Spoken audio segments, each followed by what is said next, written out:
Welcome into the Hot Read Podcast. I'm your host, Easton Freeze, Director of Published Content here at BroadwaySportsMedia.com. We're also brought to you by the 440 Podcast Network, and you can follow me on Twitter at Easton Freeze. Welcome in. Happy Friday, June the 9th. We are cooking. June is already flying by, and I appreciate all of you that are tuning into the show, whether it is live or via podcast or via YouTube. Thank you for being here. We're going to talk some Titans today and then get out of here and get to the weekend. We've got a number of fun topics to get into. No producer JT today. He is busy working on something that is very important, which definitely isn't him just hiding from the fact that his Mets got swept by the Braves this week. Tough scene for him and any Mets fans you may know. But no, he really is attending to some things, and he'll be back on Monday, as usual. Just me today, but we've got a number of things to talk about from primarily Minicamp this past week. 3 straight days, Tuesday, Wednesday, and Thursday of Tennessee Titans minicamp before we get into the real dog days of the summer, as well as, yes, that DeAndre Hopkins tweet of mine that made my Friday morning a lot of fun. We'll talk about that and do some fun show and tell. Is it silly to spend time on the show talking about a tweet and responses to a tweet? Yes, absolutely. Are we going to do it today? Yeah, 100% we are, because I find it really funny. And then on the warm-up today, a Dalvin Cook take for you that is tangentially related to the Titans, and I think provides some insight on the Titans and Derrick Henry's position within the league. Before we dive in, those of you that are tuning in live, if you could do me a quick favor, just repost, retweet, like, share, send this link to a friend or some family. I would consider it a personal favor. We want to get as many folks in here as possible. And then, of course, if you want to join the conversation today, head on over to Broadway Sports Media's YouTube page. So if you're watching on Facebook, if you're watching on Twitter, you got to go over to YouTube, search Broadway Sports Media or the Hot Read Podcast. You'll find this live stream. And in the comments of this live stream, that is where you can communicate with the show. We've already got a couple of people already in the chat. D Good pointing out that JT's not here, asking if he's okay. Very kind of you, D Good. Is it because of the Metropolitans? Yes, indeed it is. His poor Mets are not doing great right now. Not doing great. And Diesel pointing out that man JT has the easiest job in the world. I don't know. Wrangling me and producing a show that I'm a part of is not as easy as you'd think. I am scatterbrained, and he keeps me level and everything organized. So his job is not as easy as you might think. Today, let's start with the warm-up. And by the way, in the chat, if you have any questions, thoughts, comments from training camp that aren't even along the lines of the topic we're discussing, feel free, shout those out. And I'd be happy to answer anything that I can. The warm-up today, however, we're going to talk about Dalvin Cook, who it was announced yesterday on Thursday that the Minnesota Vikings would be releasing Dalvin Cook from their roster today on Friday. And that news did come down earlier this afternoon that Dalvin Cook has in fact been released. Kind of weird for them to announce a day ahead of time that they're going to release him. And when they're going to do it, that is translated to, hey, last chance. If anybody wants to trade for Dalvin Cook, we're about to cut him. So if you want him, we're all ears. We're open for business. Nobody ended up taking that opportunity. And so Dalvin Cook is now a free agent. Rumors are he's going to end up probably somewhere in the AFC East with maybe the Patriots, maybe the Dolphins, maybe the Jets. We'll see. Maybe the Bills. I mean, you could justify any of those teams going and getting a running back. But if you look at some of the numbers, and that's what I was doing yesterday, just how well has this player, Dalvin Cook, played in the past couple of seasons, it's pretty obvious to anybody that pays attention to football why they released him, that he was, they're thinking he's over the hill a little bit. He's had some injury concerns, had a hard time staying on the field consistently in recent years. But let's pull up, and I charted this out yesterday. This is, if you're watching on YouTube, you can see on the screen a comparison of Dalvin Cook and Derrick Henry's numbers from the past 4 seasons. Now, if I'm not mistaken, both players have been to the Pro Bowl, which if you know me, it doesn't really matter much, right? The Pro Bowl is kind of a joke, but both players have been to the Pro Bowl in all 4 of the past 4 seasons, except for Derrick Henry in 2021, when he missed the Pro Bowl because he missed half the season with his foot injury. Looking at these numbers, though, is it clear that Derrick Henry is a significantly better. I mean, maybe not even significantly, but decisively better player when you look at these stats. Yes, and not to just box score scout. When you watch the games, that's pretty clear as well, right? That Derrick Henry, while both are very good running backs, Derrick Henry is has been for the past 4 seasons, one of, if not the best running back in the league. However, you look at some of these numbers, and in particular, the averages and the touchdown production, relatively similar on the touchdown side of things. Derrick Henry a handful more in recent years, but both have been producing at a high level. And then averages, both players, Derrick Henry getting off to a hotter start in 2019 with a 5.1 yards per carry average. Dalvin Cook 4.5 in 2020. Both had a north of 5.0 yards per attempt average. Derrick Henry almost at that 5.5 mark. And then both players dropping off a bit into the mid to high 4.7 range in 2021 and 2022. All of that being said, and the yards and the attempts are going to be skewed because Derrick Henry is a much different player in the way that he's utilized in the Titans offense as compared to how they used Dalvin Cook in Minnesota. But when you look at the averages, you look at the touchdowns, they're not that dramatically different of players. And I remember back to, I don't know, what was it, February, March, when there was a lot made about, hey, if this Tennessee Titans team is rebuilding, if the new GM Ran Carthon comes in and decides that this team's going to change their identity, maybe they're not going to be as run heavy. Maybe they think that Derrick Henry is a little bit over the hill, and they're not going to utilize him in the offense in the way that they've been utilizing him. Maybe they decide that at his contract number, at the price they're having to pay for him to be on the team, which off the top of my head, somewhere in the $10 to $12 million range, I believe. That could be wrong, but I think it's in that low double digits range. Maybe they just decide to try to trade him. And what could you get in return for a guy like that? Well, Dalvin Cook was just released after 4 consecutive Pro Bowl seasons and putting up numbers that are nothing to sniff at when you put them up against Derrick Henry's. So I think that this is maybe a reality check for some Titans fans when you juxtapose Derrick Henry's dominance in the past 4 years with what Dalvin Cook has done and the fact that he did all of this for Minnesota and they got exactly nothing in return. Yes, Henry is and has been the better player by a good margin, but there's a reason why he was never, I don't think was never, and I don't think ever will likely be traded by Tennessee. And that's that he's just not going to fetch much, if anything at all. This is 2023 in the NFL. The running back position is not what it once was in terms of value. And because of that, you get situations like this where Dalvin Cook, a perennial Pro Bowl player, released and his team, the Vikings, getting nothing in return. A couple of comments here. D-Good still on that the Mets are bad. And then Diesel, that man played through a torn shoulder every year. Yes, this is true. Dalvin Cook was injured quite a bit. And that's part of the reason I'm sure why he was released by his team. Let's move on now to a little minicamp recap. And we have to start with yesterday's minicamp was really focused on Kevin Byard. 3rd and final day of the week. Kevin Byard finally speaks to the media. He's been there all 3 days this week. We covered that already, but Kevin Byard was there. We've got a number of clips to share and talk about from his media availability at the podium yesterday. He came out, and before any of us in the media pool were able to ask him a question, this was what he had to say as a prepared opening statement addressing the elephant in the room. Here was Kevin Byard on his decision not to come to OTAs and his contract. I kind of wanted to address a couple things. First and foremost, I kind of want to address the whole OTAs and things like that. I had been in communication with the coaching staff really early in the offseason before, obviously, all this news and all this stuff that came out. That, I was going to have my own plan to be able to train on my own. Obviously, every player on this team is in a different stage of their career. I am very comfortable, obviously, being with Shane, being with the coach staff right for 5 years, Shane being our coordinator for the last 4.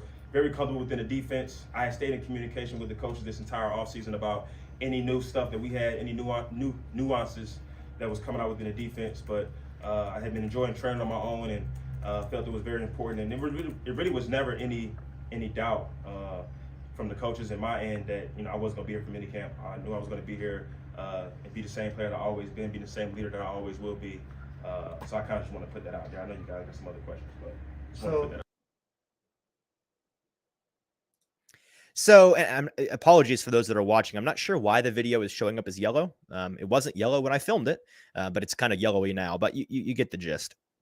That's what Kevin Byard initially had to say, addressed a number of the questions that we had, but then we followed up with some detailed questions. And here is his response to a question about why exactly he chose, or maybe to elaborate more on why he chose not to show up to OTAs this year. Here was Kevin Byard's addressing that question. In the meetings, but as far as the strength and conditioning part of it, I had already gotten to the really good groove on my own.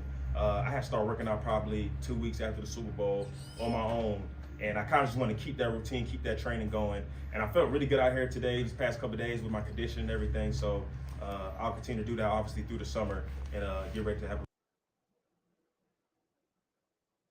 And not to fly through these clips, but I do kind of want to do the reporting portion of this first and give you the context of what we heard from him, and then kind of editorialize a bit and give you my thoughts. So this third clip from Kevin Byard, this is him talking about what his emotions were surrounding this tumultuous past couple months for him, or at least the narrative being that it's been tumultuous with him and the Titans. He essentially declined to get into his emotions, and he explains why in this clip. Emotions about, I guarantee you I would not be the last player, and I haven't been the first player to come to about a pay cut. I let my agent and the organization, or obviously ran the GM, handle those things. I felt it was very important for myself, though, and for me to come here and be a leader and be the person I've always been, making plays, communicating, and things like that. So. And that's who I'm always going to be. And I just felt that was very important. And so naturally, he declines to give his thoughts on the emotions. He also declined. I asked him a follow-up question to this. Now that you're here, is it more that you're here because it's mandatory minicamp and there'd be a tangible punishment for not being here? Or is there some element of finality to this contract dispute, and to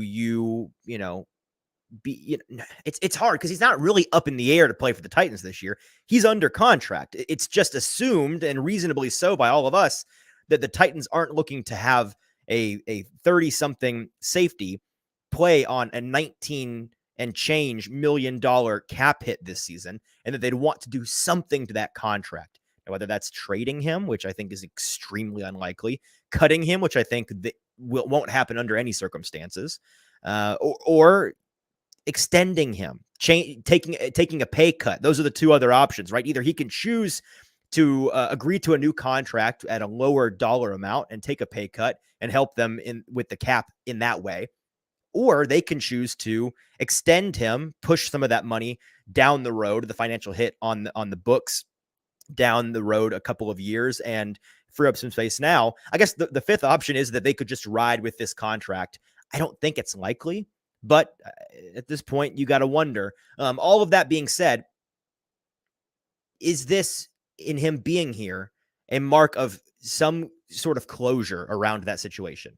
And he declined to really give an answer on that as well. He doesn't seem interested. He never did seem interested yesterday to discuss his personal thoughts on the business side of this dispute. And really, he tried to make it out to seem like the business dispute was all that it was. There was no interpersonal dispute. There was no feelings within inside him of animosity towards the Titans, or not wanting to be here, or considering playing somewhere else, considering holding out. He never alluded to any of that, and anytime we alluded to it in our questions, he kind of quashed it. In this next clip, he kind of talks along those lines about how there was no doubt in his mind that he was going to be coming to mandatory minicamp this past week. Here were his thoughts on some of that. Like, this is not a whole thing with me coming here with just like, oh, I'm here. Like, it wasn't nothing like that. This was always the plan, and I'm going to continue to work my plan throughout this offseason. So, yeah, it really had nothing to do with that.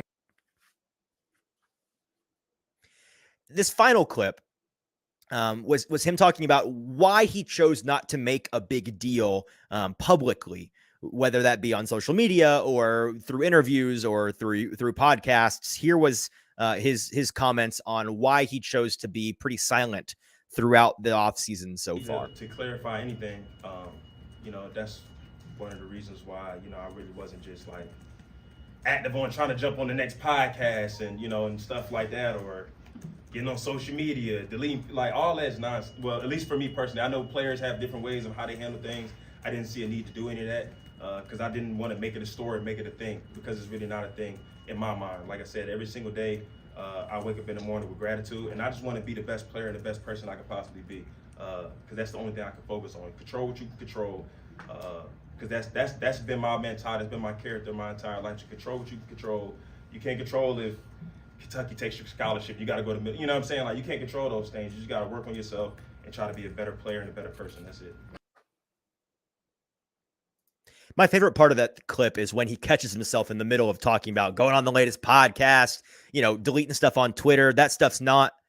And then he realizes he's talking about kind of what exactly some of his teammates, namely Jeffrey Simmons, just recently did, and catches himself and is like, well, hey, if that's how you want to handle it, A-okay. It's just not the way that I want to go about it, which I side with him. I think it's a bunch of nonsense. I understand why players do it and why they think that it is a good idea.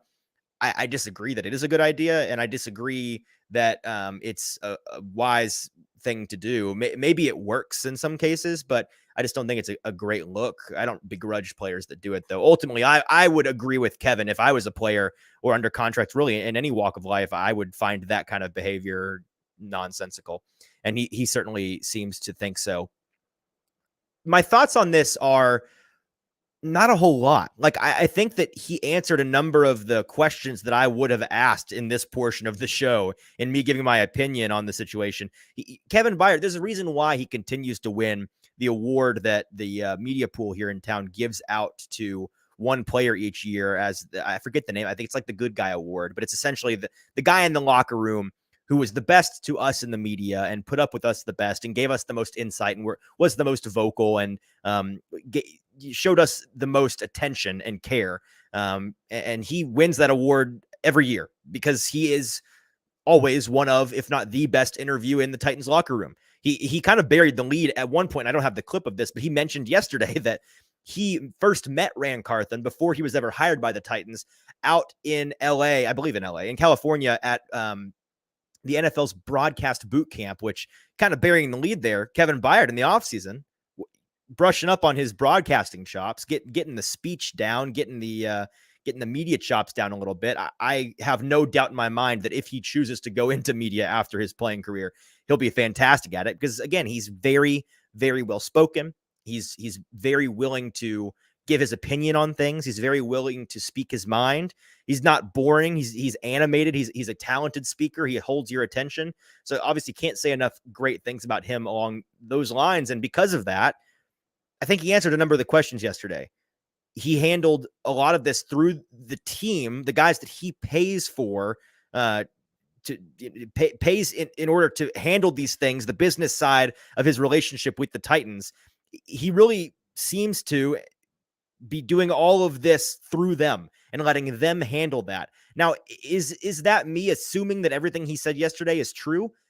Yeah, a little bit, but I'll say this. And I know Zach Lyons over at Football and Other F Words mentioned this on a football show, another one of our 440 products here yesterday, that he has no problem with, and I agree wholeheartedly, fans and media alike taking Kevin Byard's words at face value because, simply put, Kevin Byard has spent the last 5-6 years doing nothing but gaining and earning the trust of all of us with the things that he says. He's not given us really any reason to think that he's into the coach speaky lies by omission or just bold-faced lies outright. Not speaking his mind on something, holding back. Like, he's not really given us a reason to believe that's who he is. And based on his track record, it's perfectly reasonable to assume that what he's saying is the truth.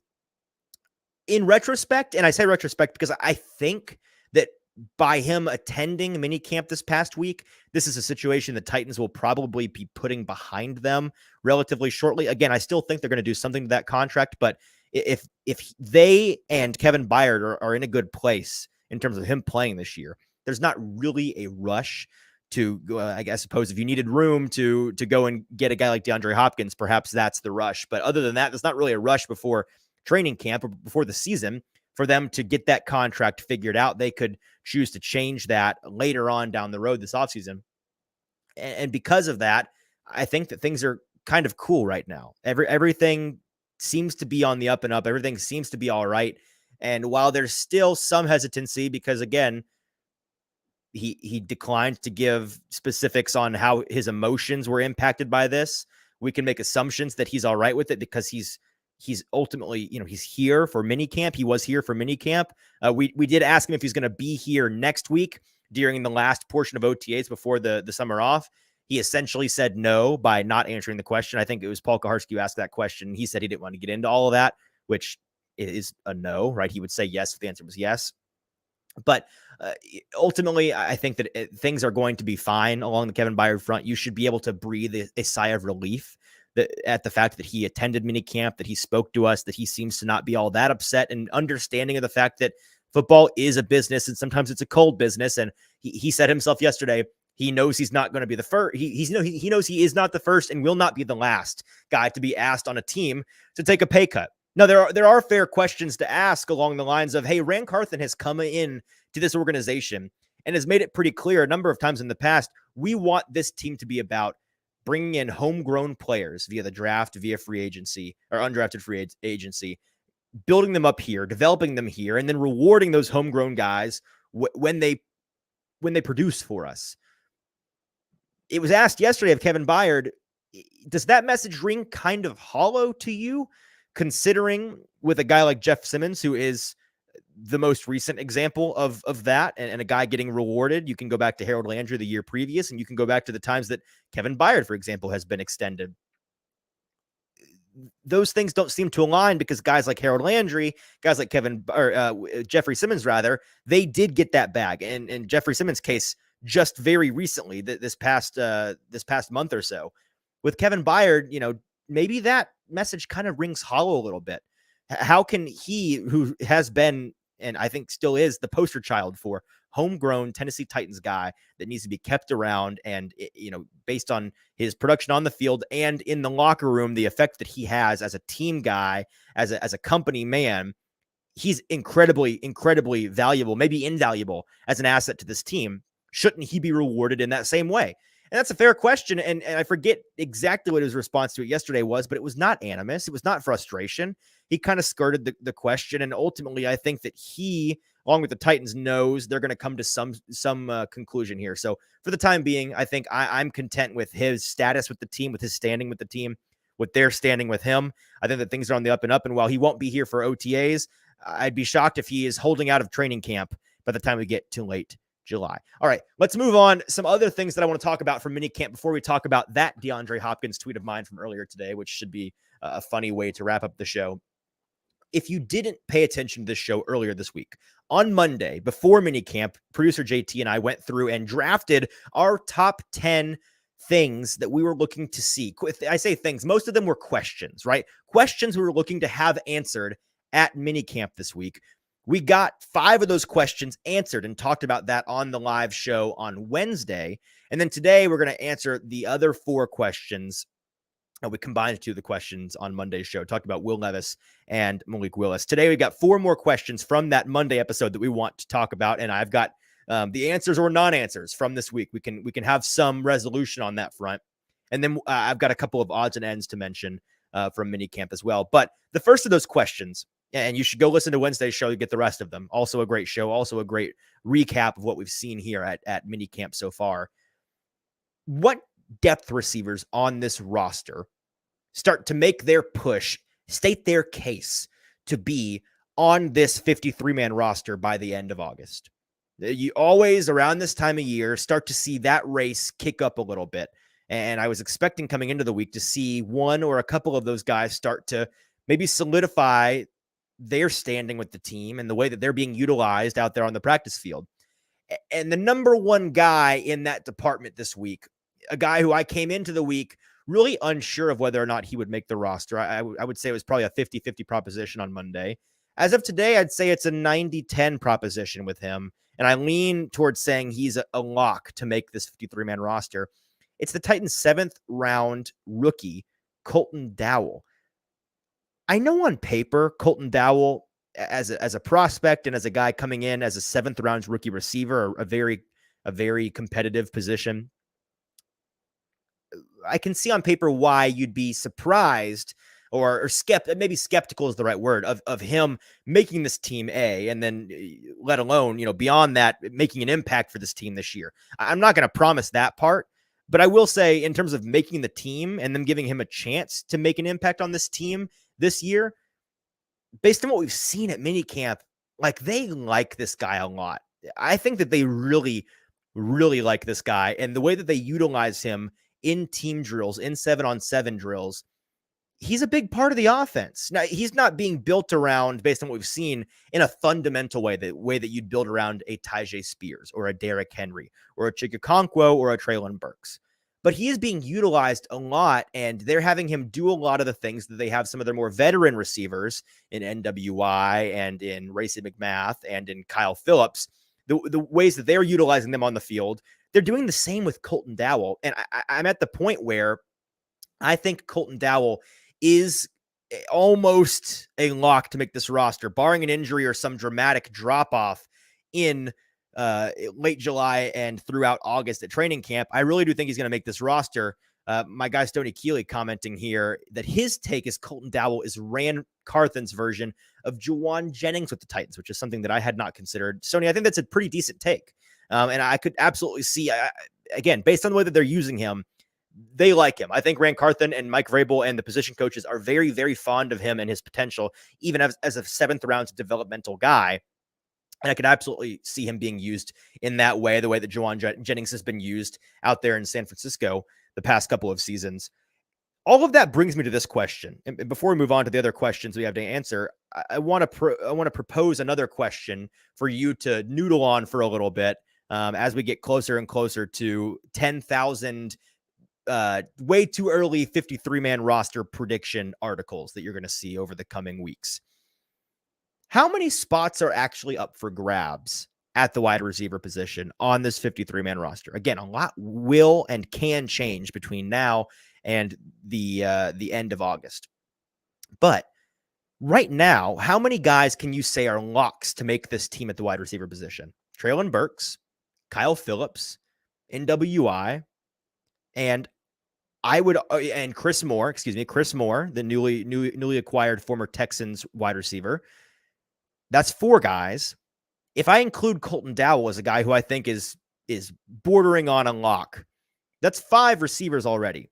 And you got a number of receivers on this team that are beyond those 5 a big question mark, right? You've got a number of young guys with some promise in Jacob Copeland out of Maryland, Kieris Jackson out of Georgia, Gavin Holmes, so I forget where he's coming from, but he's actually flashed a couple of times out there at practice as well. I don't think he's a scrub. This team is fond of guys like Reggie Roberson and guys like Mason Kinsey. I don't think that they're a huge threat to make the roster, but they are there and they are pushing these guys. And then Racey McMath, which is the biggest established, not a rookie guy on this team at the wide receiver position, non-new guy who really, I think it is coming down to, can Racey secure that 5th position or that 6th position? Because I'll be floored if this team keeps 7 receivers. I feel like every single year we talk about how there's just too many talented depth guys. This team goes through receivers like Kleenex, like they're going to need plenty of depth on the active roster. They might as well keep 7. I think they're going to keep 7. There's 7 guys on this team in training camp that they need to keep, or else they're going to lose them. They won't stay on the practice squad. We convince ourselves of this every single year. And come the end of August, I'm sure some folks will have convinced themselves of that. Maybe even me. Maybe my mind will change. But if I do, somebody send me this clip and remind me of what I said, because I think that this is the truth, and we need to keep our eyes set on this fact. This team does not have the depth at receiver on the roster that makes it worthy, justifies keeping a 7th guy. We talk about a number of times, and we've talked about a number of times in the past, why exactly I think and JT thinks this team's going to keep 3 quarterbacks on their active roster this year. And a big part of that is this team is perceived by many to be not that great, especially in terms of depth. And I agree on that front. I actually think the top end talent, as I've said a number of times, is sneaky much better than folks think.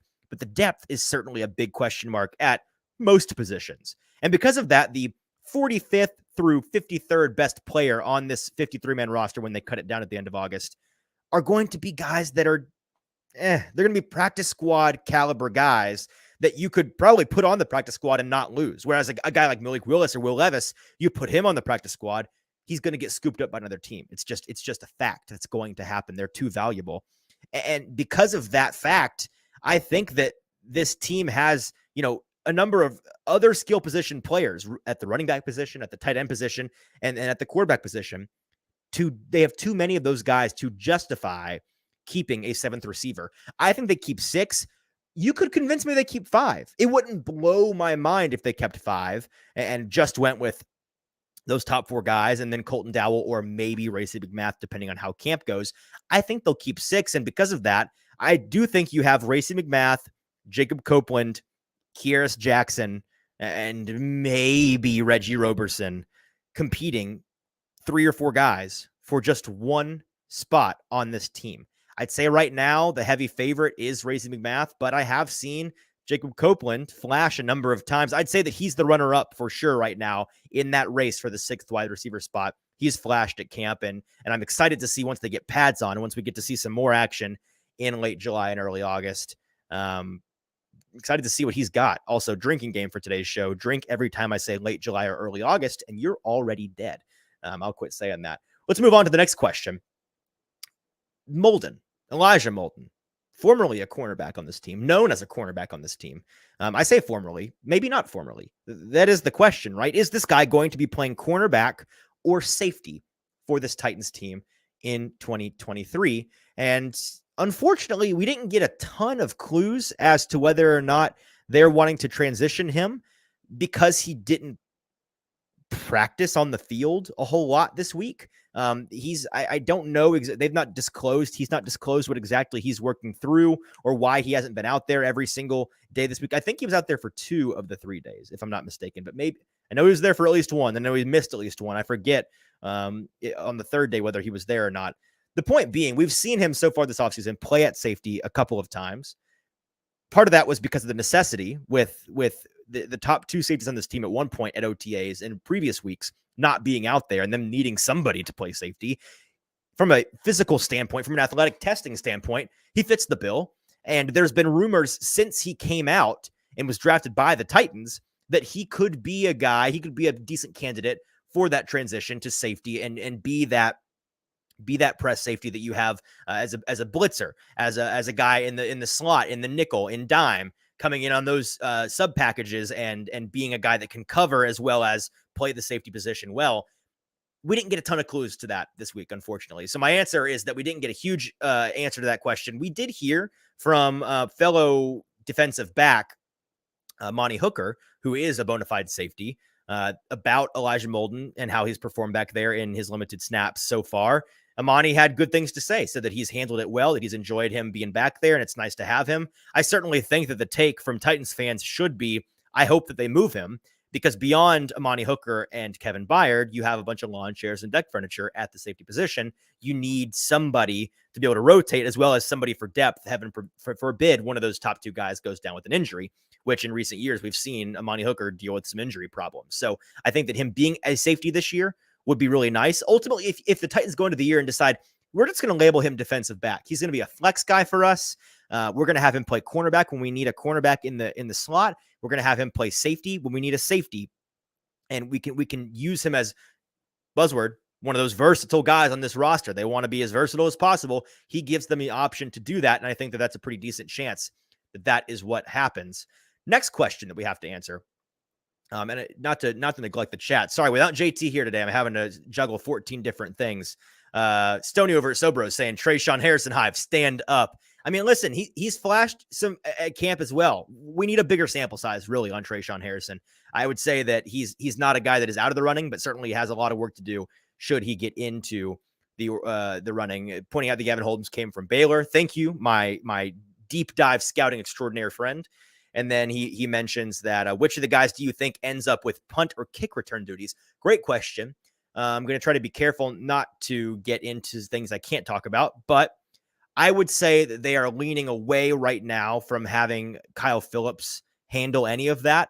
He's still been out there practicing it during special teams period a decent amount, but there've been, I mean, it's like tryouts out there. I feel at liberty to say that because there's like 7 guys doing it, some more than others. I would say right now they are leaning towards having Tyjae Spears handle the kick return, and then on a punt return basis, I won't lie, I'm not positive, Stoney. There's a handful of guys they've been trying so far. I've not noticed one guy getting more reps than any of the others. So I'd say the only input I can give on that front is they're leaning away from having Kyle Phillips do that and letting him focus on wide receiver duties. Now, they are still having him practice out there. So that's an assumption on my part and kind of just a vibes feel. They've also mentioned Craig Ackerman, the special teams coordinator, that this is a guy in Kyle Phillips who they are, seeing him regain some confidence after, unfortunately, the past couple of punt return attempts we saw from him ended up rather poorly. I have a tweet and I went on a rant about this on a show a while ago now, but as a punt returner, Kyle Phillips is way, way underrated by folks, and their last memory is clouding what should be their balanced memory. Go back and look at his success as a punt returner in the NFL so far.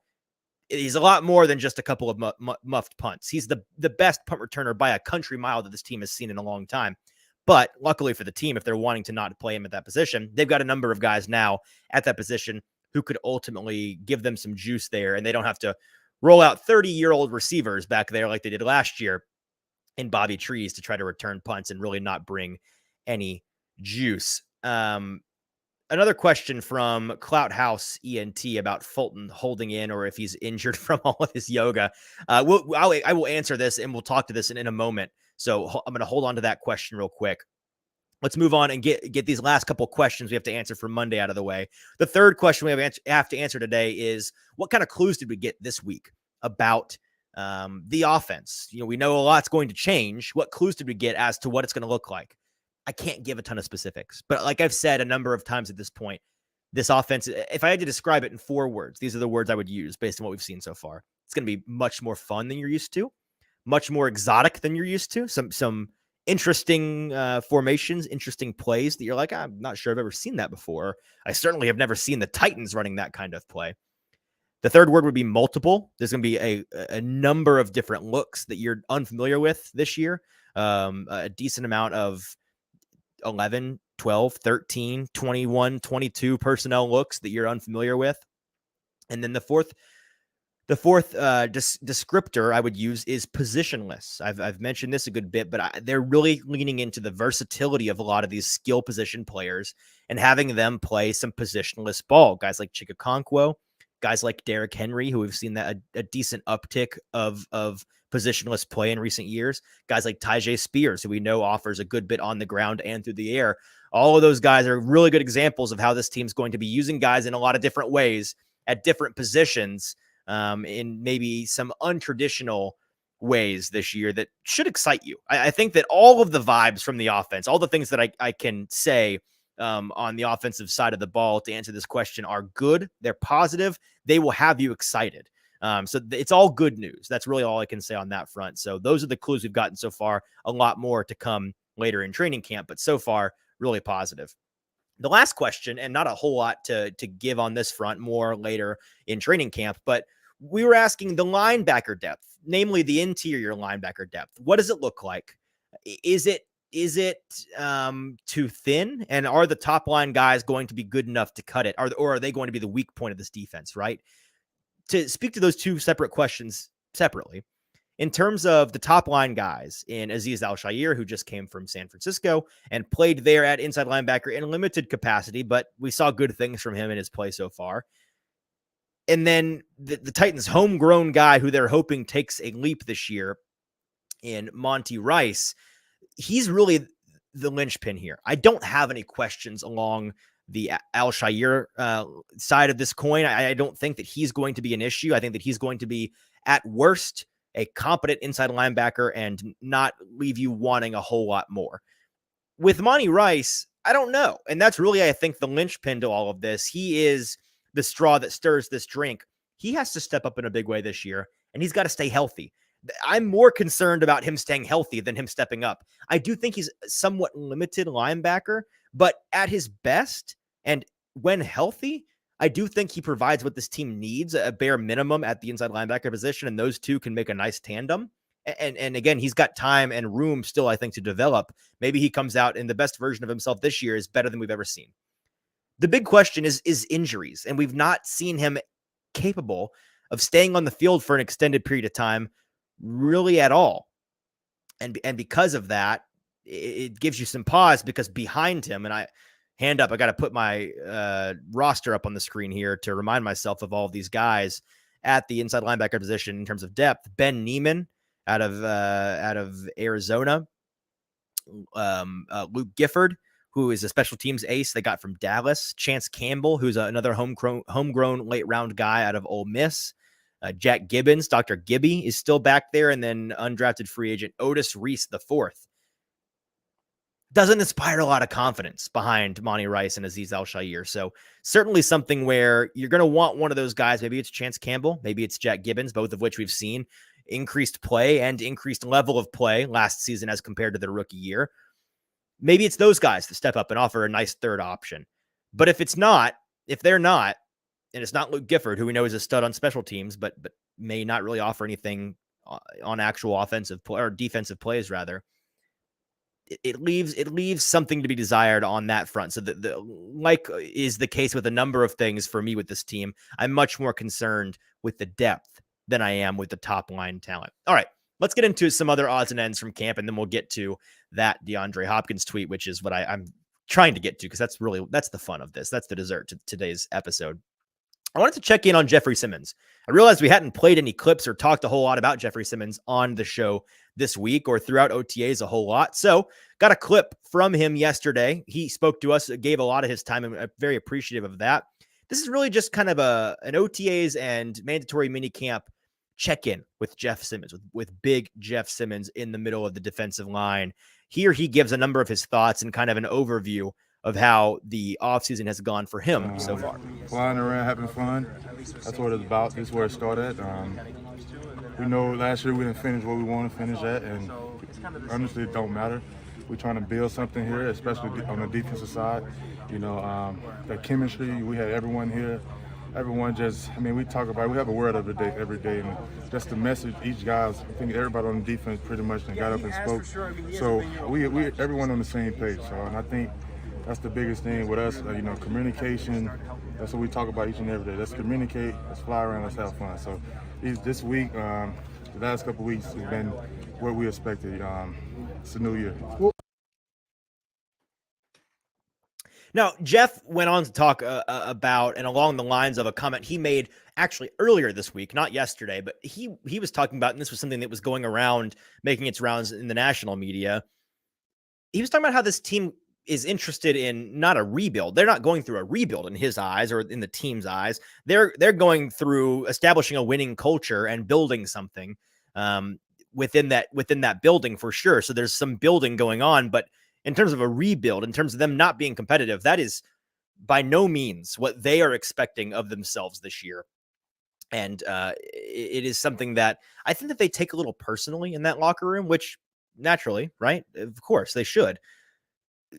The big question is, are they right? Are they being delusional? I don't think that they are. Many think that they are. We'll see in August. Let's move on to Will Levis now, who I spoke to at length yesterday and asked him a couple of questions. The first was, I wanted to get inside his mind as a rookie who is in a unique situation where usually it's the rookie coming in and having to learn a new offense that his teammates are already familiar with. But this year, maybe this is a lucky thing. Maybe it's not. It can't hurt, I don't think, for him to come in and be kind of on the same page as most of these veterans in terms of knowing the offense, because the Titans are, in fact, in case you haven't heard and you've been living under a rock, installing a new offense with Tim Kelly, their new offensive coordinator. I asked him about, as you learn these new plays, these new concepts, new responsibilities and roles and terminology and all of that comes with the complexity of learning a new offense, at what point can you get to where you're not having to actively think about it? You can just go and do it. You can get out there and play. You have it in your body. It's more second nature. If you ever learned a foreign language, for example, right? You get to the point where you hear about certain translators. They get to the point where I start to dream in Spanish. I start to think in Spanish. I don't have to sit and think, translate the word translate, and translate, translate. You just do it, right? And with a football, with a guy like Tom Brady or Aaron Rodgers in the offenses they ran forever and ever and ever, I'm sure they got to the point where everything was second nature. That can't be the case yet with these guys, with everything, but I'm sure that transition is starting to happen. So I asked, at what point, and has that point come where things are starting to slow down for you, I guess speed up for you mentally, so that they can speed up for you physically on the field and you can have it in your body and not have to think about it while you're out there. You can just play. Here was his response to that question. Stuff that we've already repped. A lot of the times, like, we get maybe 1 or 2 reps with the concept, and then we're moving on to the next group of concepts. So we're moving on to third down, and then we're moving on to red zone. So being able to like revisit some of the concepts, rep them for the 3rd, 4th, 5th times, it just takes those reps and it takes those looks, different looks in the defense to kind of log those reps in your mind and understand like what you're looking for versus different looks. So yeah, I mean, I just think as time goes, it's just going to get more comfortable. We followed that up asking him about, you heard the start of that question, I think, from my friend Nick Suss over at the Tennessean. On a day like today, on Thursday, yesterday, how much of what you're doing is stuff that they'd already repped, stuff that they'd already learned, and how much of it was they installed this for today? This is new material that we're repping for the first time and we're getting in our bodies. And he said it's about 50-50, which eye test wise checks out. I think that checks out in terms of how much they're walking through versus how much they're jogging through versus how much they're running through and actually playing. It seems to be every single day out there right now, they are adding new things. We're tackling a couple of pages that we haven't so far in this playbook, and we're starting to learn it all.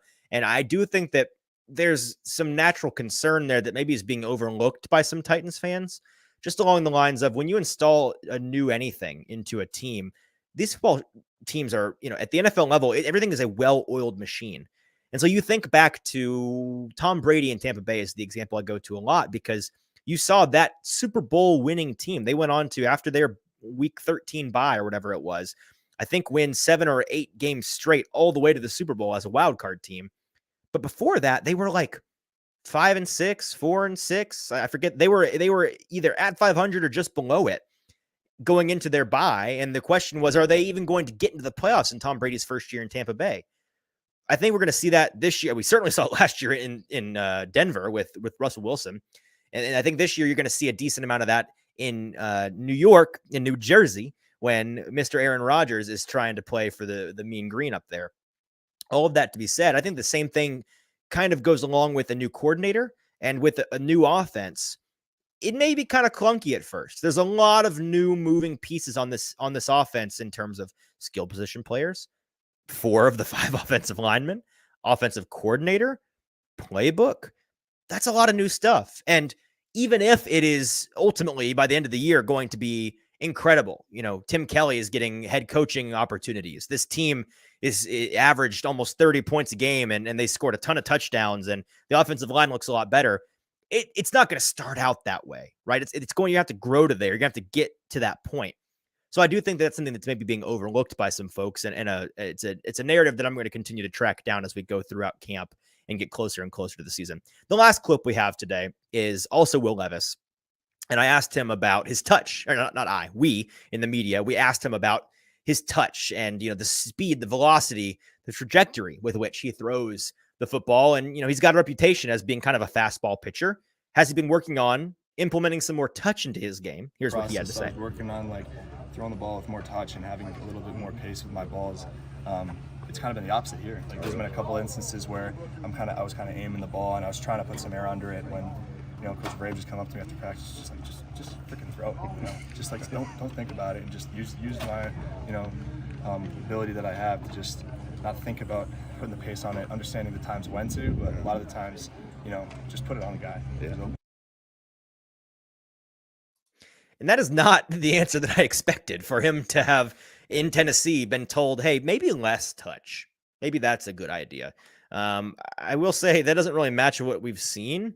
I don't doubt that I'm not saying he's lying by any means, but maybe what I should say is in terms of issues he has had, it's been a lot of sailing the ball. It's been a lot of rifling the ball in and missing the mark. I don't think it's a lack of touch that is contributing to the rookie hiccups, the learning curve, the growing pains that he's going through. But maybe I'm wrong. Maybe that is equally a problem for him. Nevertheless, he's a guy that has a fastball from college, and I do think that there's a reason why he was focusing on getting some more touch into his game early in the pre-draft process, because he knows that's a skill that he'd like to have in his bag, even if he doesn't feel like he needs to use it all that often, or if his coach doesn't feel like he needs to use it all that often. A couple of injury updates to get to.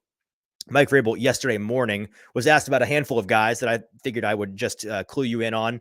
He said that Caleb Farley is lifting hard and getting strong.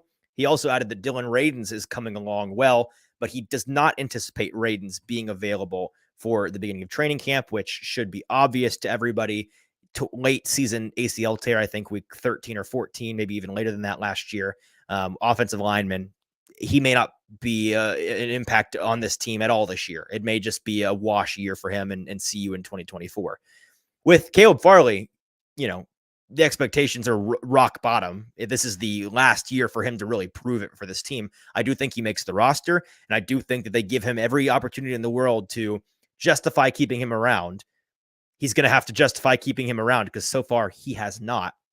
And it sounds like he's in good shape to be on track to at least be ready for the start of the season, if not for some of training camp. He also was asked about Sam O to a lesser extent, a guy that in terms of depth on the defensive line is important because there's not a whole lot of depth on the defensive line. But Sam Okwinonu, that's the only time I'm going to try to pronounce his name on this show, but Sam O, as we refer to him, he could be ready by training camp. Vrabel did not disclose what he's dealing with. Then the other two guys who I think are worth bringing up are Trayvon Wesco and Christian Fulton. Wesco has been a mystery. He's a new tight end that was brought in by the Titans this year. I forget where from. If somebody can let me know in the comments. On the top of my head, I completely blanked on where they got him from. Was it Dallas? I could be wrong. He's the glorified lineman tight end for this team this year. He's going to be the guy that comes in and does all of the Jeff Swaim things that Jeff Swaim didn't do great. Wesco's going to do much better. And on a lot of those run plays, he's going to be the guy to be in there and be an extra bully on the line and in the trenches.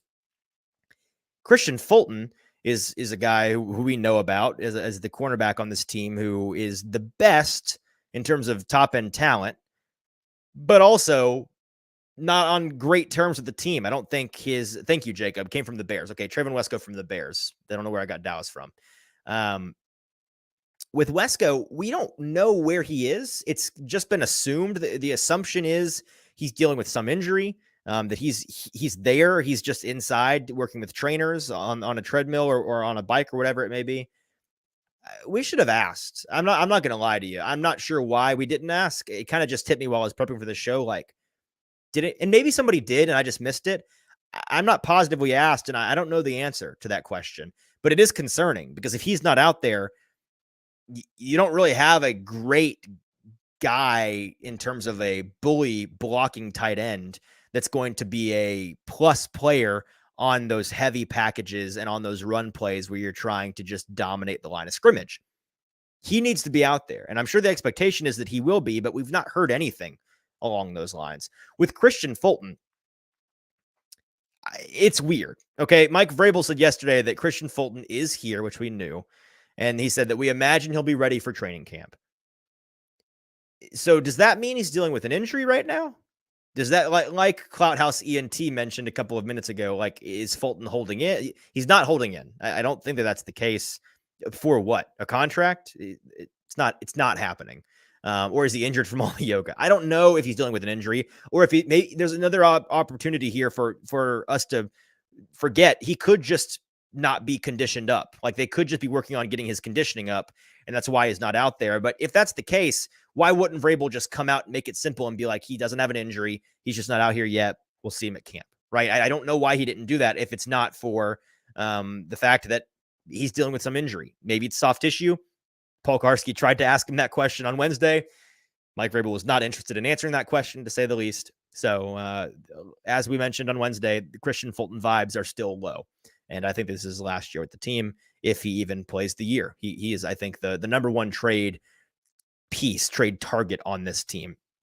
Last thing we have to mention before we can talk about the DeAndre Hopkins tweet is a new hire. The Titans announced, it was announced yesterday on Twitter, and then today they formally announced it to us via email that the analytics department has grown.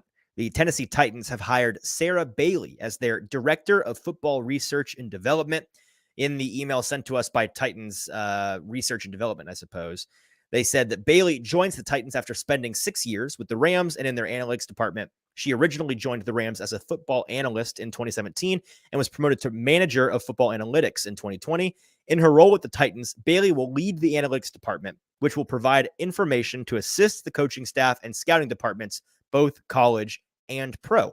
A mathematics major at the University of the Pacific, Bailey also competed on the track and cross-country teams as an athlete for the Tigers. She went on to earn her master's degree in statistics from Simon Fraser University in Canada. So it seems like I think we can put a nail in the coffin on this topic.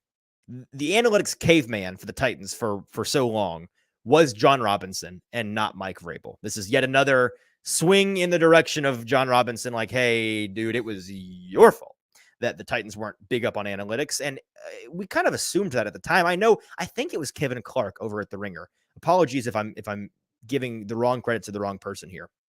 But I think it was Kevin Clark who a couple of years ago met with John Robinson when he was still the GM of the Tennessee Titans and asked him about analytics and how he uses them. And John Robinson said to him, hey, you want to see my analytics department? And Kevin was like, yeah, absolutely. And John goes, here they are. It's me. He was the whole analytics department. And for the longest time, we know for a fact on the record, he was the Titans' whole analytics department. Not great, because he's an analytics caveman, and he's an eye test, old school football guy, it seems, and the Titans seem to be going in a different direction, which is good news. It's good news. They should be balancing maybe some of Mike Vrabel's deeply ingrained caveman eye test tendencies, old school football tendencies, which I love, I respect. Like, I'm a caveman in that way too, to an extent, but then balancing that 50-50 with, hey, Rand Carthen, more forward thinking, front office guy, more interested in the analytics, coming from a team that is heavy on analytics out there in the Bay Area. Let's marry those ideas. And like Rand Carthen has said a number of times, that's what they're trying to do. All right. That is all in terms of minicamp wrap up and Titans news. So let's talk about Twitter for a minute. And maybe this is the moment you've all been waiting for today. It's certainly the moment I've been waiting for.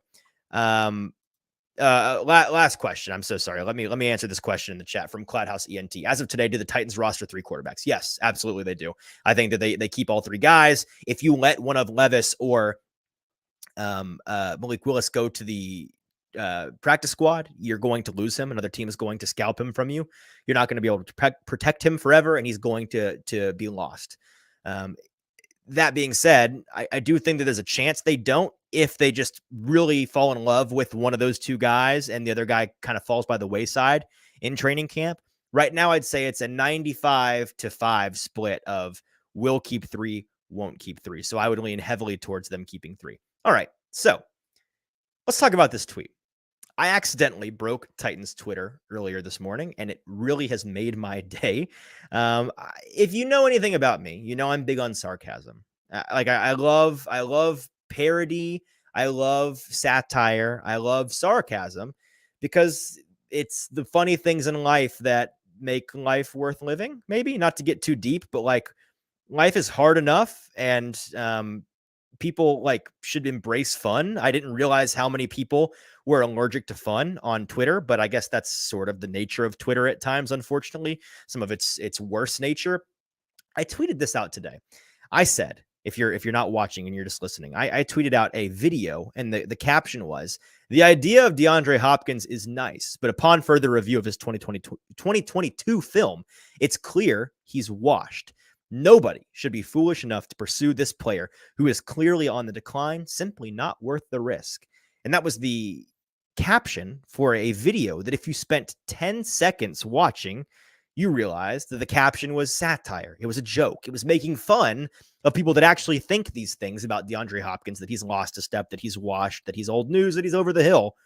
Because it's a highlight clip that I put together myself on my phone of the very best DeAndre Hopkins clips from last season in 2022, of which there are a number. It's like 14 plays, a minute and a half long. There's a lot to love about what he did last year. He's not washed. Anybody that watches his play from last year can realize this guy still absolutely has some left in the tank, maybe a lot left in the tank, and he absolutely could bring a lot to this Titans team. Well, some folks on Twitter didn't watch the video. And some folks, even worse than that, watched it and still didn't think it was funny when it objectively and clearly is. DeAndre Hopkins himself found it, and that's why it's blown up. It's a video I made this morning, and then by lunchtime it had 1.5 million views, which is pretty absurd. But DeAndre Hopkins noticed this tweet, initially tweeted about it and said, yeah, I'm washed, with the shh emoji. Then I think he realized that it was a joke, and within a couple of minutes deleted that original tweet, then liked my tweet and the video, and then reposted the video with these 3 dots, just ... ellipses. And I got a number of comments and replies and quote tweets that I just felt like sharing. And again, this is juvenile, it's silly, but it's a Friday afternoon. Let's have a little fun, right? This is just a little bit of fun on the Twitter timeline, and some of the very best comments I've aggregated here to talk about. So here at Jimbo the Goat says, LOL, just talked your way into DHop not coming to Tennessee from the rest of the league. Thank you. At Tippy Tappy 89 says, your sarcasm just scared DHop away. Great job. These were my favorite genre of these tweets. People that genuinely think or thought that my tweet, my silly little tweet from a guy who DeAndre Hopkins does not know or care about, has any bearing on where he lands. Twitter is not the real world, folks. It's really not. You shouldn't take yourself so seriously on Twitter, because it's a funhouse mirror reflection of how the world really works and how society really is. Unless DeAndre Hopkins is super petty and super just foolish and dumb, in my opinion, which I don't think that he is. I think pretty highly of him as a person.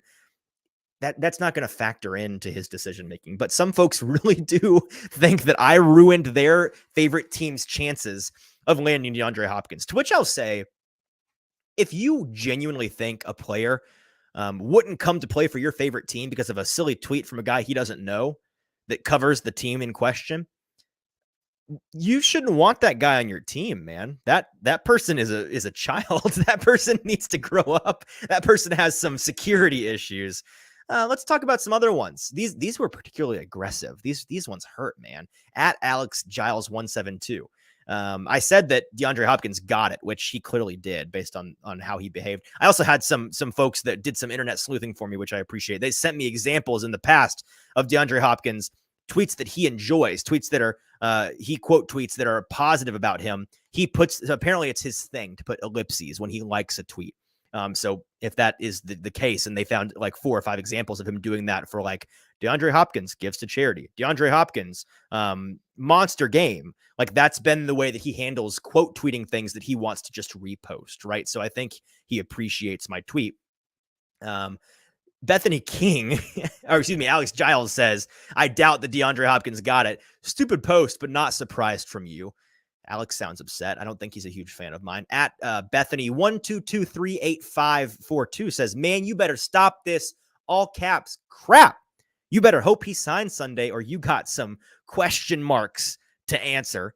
Like I'm going to be the one that has to answer to Bethany about why DeAndre Hopkins didn't come to the Titans. Also, she puts a deadline on it, man. He's got to sign on Sunday when he visits the team. I wouldn't hold your breath on that, Bethany. Michael Schoenfield at Schoen WH commented 3 or 4 times. It really got in his feels. Michael, take a deep breath, buddy. He said, he's one of the people that this is just sad, in my opinion. It's not that he didn't get it. He got it and was alarmed by this, took it very seriously. Let's not take ourselves so seriously, people. That's no way to live your life. Okay. Let's never take yourself too seriously. No one likes somebody that takes themselves too seriously. Michael said, you saw Hopkins reply to this. Ideally, you do some damage control here. I don't know what damage there is controlling that the damage of him understanding the joke of the tweet. He also said, "Go make things right with Hopkins." Like I personally affronted DeAndre Hopkins. Like I speak for the Titans on their behalf in the DeAndre Hopkins discussions. He apostrophe D this post and retweeted.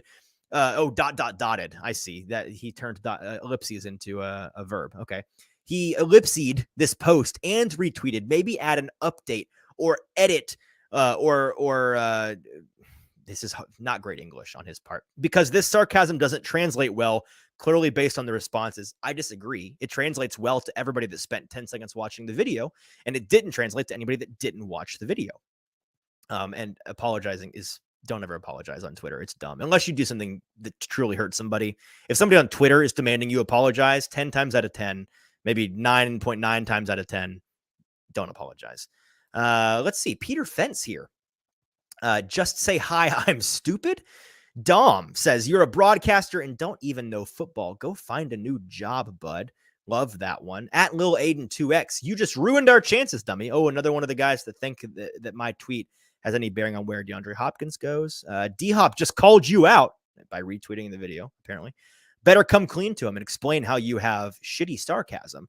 I think my sarcasm is pretty strong, actually. If you spent 5 seconds watching that clip and read that tweet and didn't get it, I got bad news for you, boss. That's on you. Like that's a you problem. It is so unbelievably clear. Mother Lover Jones says, never trust a dude. Never trust what a dude says that looks like Freddie from iCarly, which is a funny one. I appreciate that one. That's a good one. I did in middle school. I looked a lot. Middle and high school, I looked a lot like Freddie from iCarly, so I got that one quite a bit. Appreciate that comp. If you've seen Nathan Kress as an adult now, he glowed up, so I'll take it. At Desmond the Artist, please, for the love of God, never publish anything football related again. Would not bank on it, Des. Dot says, why do they even allow some of you idiots to cover sports? You absolutely know nothing about LOL. Okay. Larsky, it's always dudes that have never played football in their life that point at the film to judge players. LOL, it's so funny. Clearly, he didn't actually watch the film, but he should probably watch the film. And I played football in elementary school. How dare you? I played a lot of football until I reached the 6th grade, when all good football players stop playing football. AJ Johnson says, at Easton Freeze is talking out the side of his neck. Never heard of that one. He is named after a baseball company and a weather condition. Fair, funny. Stop it. And then Aaron, finally, good job, bro. May have not only cost us DeAndre Hopkins, us. Again, people think that I'm not covering the team, but a fan of the team. I cover the team, folks. May have just cost us the division, the whole division. DeAndre Hopkins is the difference between winning and losing the division. That's a fun one. Appreciate everybody that had a good laugh with me on that front. I see Kenneth in the comments here. DHop cares more about the numbers on his paycheck than the number of likes on Easton's tweet. Yeah, I'd say just a little bit. Just a little. Jacob says, send DeAndre some baked cookies. We can still fix this. I'm sure he's weeping and crying and rolling around on the floor because of my tweet. And then Kenneth says, and probably goes largely unnoticed until the actual DeAndre Hopkins name searches your tweet. This is true. I do think that is a big part of the why it has millions of views at this point. Jacob, last comment here. Says it's always dummies on Twitter and tryhards who accuse people of never having played football. It's true. You always get the vibe from those folks that they themselves never played football, because it's you know who it comes out the most for? The Minicamps of the world, the women in sports media. And it's always like, well, not only are you a woman, but you didn't even play football, clearly. So why should I take you? Bozo takes. Ignore these people. Jake, thanks for the love, man. Thought it was a perfect tweet for the situation. Can't believe people take that much time to be negative. Hey, baby, enragement is engagement. And again, Twitter is a funhouse mirror. When parody starts to become reality, which is the only reason why my tweet was taken seriously by some folks, because our world is so crazy, because sports media is so crazy at this point, that there are people who tweet these kinds of things, like Jared Stillman, for example, and they mean them, and they work full time in sports media. It's their job, and their take is that outlandish, that ridiculous, that clearly designed to be provocative, that it's kind of believable that kind of thing would be out there. If you know me, it's not believable. But if you don't know me, I totally get, before you watch the video, being like, this is probably a real person. This guy's maybe a reporter and may actually think this. A quick question from Brian Spivey. Is media going to be on site for the Sunday visit? No, we will not. We'll not be there. Next time we'll be there, I think, is next week for OTAs, assuming Mike Vrabel does not cancel them. That's not really a thing. We would be there if they signed him for a press conference, but not for the visit. That'll be a private situation. Speaking of the last thing we'll talk about on today's show, just to kind of get the news out of the way, DeAndre Hopkins is visiting the Titans on Sunday. We know that. We reported that on Wednesday, but it was announced today that his second free agency tour visit is going to be with the Patriots later next week. I forget the exact day or if it was even published, but I know next week he is. Yeah, absolutely, Brian, anytime. He said that the Patriots are his next stop at some point next week. It's really funny to me, this idea that in media, sometimes we take things that one or two people say very confidently or just sound right to us and run with them as fact. And this idea that DeAndre Hopkins, he's got his list of top 5 quarterbacks he like to play for. He's got a list of a manifesto out there of the things that he's looking for in his new team. And people thinking that this guy is interested in more than just the money, which I don't mean in a negative way. There's nothing wrong with just your number one criteria for finding your new landing spot being the money. For most of us in our jobs, that's the case, right? More money, that's good. You're trying to climb the ladder. You're trying to earn more. For football players, it's a lot of money, but it's a very limited window of their lives when they can earn that money, right? DeAndre Hopkins is considered an old man, and he's in his early 30s. I really hope in real life I'm not considered an old man when I'm 31 years old. But in football, that's the way that it works. I think that the fact that we ran with all this, it's the Chiefs, maybe it's the Bills, maybe, the Browns, sneaky competitive team. What contender is he going to go play for, man? Dallas could use him. CeeDee Lamb and DeAndre Hopkins, fan of that, right? The Lions, maybe they got some dudes that are suspended for gambling in the building. Maybe we can have him come in and make this offense truly unbeatable. All of those competitive teams, not the first 2 teams brought up or actually being visited by Hopkins himself. He's going to the Titans, who most in national circles considered to be non-competitive this year, and the Patriots, who are kind of in that same boat. It's the money, folks. It's the money, which again, there's nothing wrong with. But the number one thing that he's interested in is the money. I think is fair, and maybe it's the money in addition to some other things that are lower down on most people's list of things for him, but are higher on his, like coaches he respects, opportunity, right? With both of these teams, he'd immediately be the number one target on that team. He'd be the number one wide receiver in the position group. Maybe that's what he wants. Maybe he wants to be the alpha. Maybe he wants to be the leader. Maybe he wants to get an outsized target share, not have to share with other alphas like CeeDee Lamb, for example, or Stephon Diggs up in Buffalo. Like, all of these things can come into play, and we've talked about them on this show ad nauseum repeatedly. I think that there's more and more indication now that, hey, it's the money, and it's not necessarily about the best quarterback or contending right away. There are more things that go into this. Like Jacob says in the comments, straight cash, homie. Brian points out, if I was DHop, Titans wouldn't be on the list of teams to sign to if I was him this late in his career, and I'm a huge Titans fan. Maybe not for you, but maybe it is the case for him. We won't know. I will say the last thing, I wouldn't expect any resolution on this anytime soon. I don't think that it's going to be one of those things where he signs in the next week or two. I'd be expecting a signing sometime mid to late July when you get closer to training camps. All right. That is going to do it for us today. Went a little bit long, but had a lot to talk about. Appreciate everybody tuning in live. Really, really helpful for our numbers when you do that. So thank you. If you are listening via podcast or on YouTube, do us a quick favor. Throw a like on that YouTube video. Throw a 5-star rating and then a review of whatever you'd like to say on Spotify or on Apple Podcasts. We will read those 5-star reviews out on the show. Whatever you have to say, even if you self-promote yourself, man. Hey, here's my Twitter handle. Tell people to go follow me. We will, absolutely. So please go and do that. Until Monday, when producer JT will be back and we'll be talking Titans once again. Not sure what topic yet. Maybe we start to get into our rookie deep dive. Maybe we have a guest. I don't know. We'll play it by ear. But until Monday morning, I'm your host, Easton Freeze. This has been the Hot Read Podcast. Have a great and fun weekend, everybody. We'll talk to you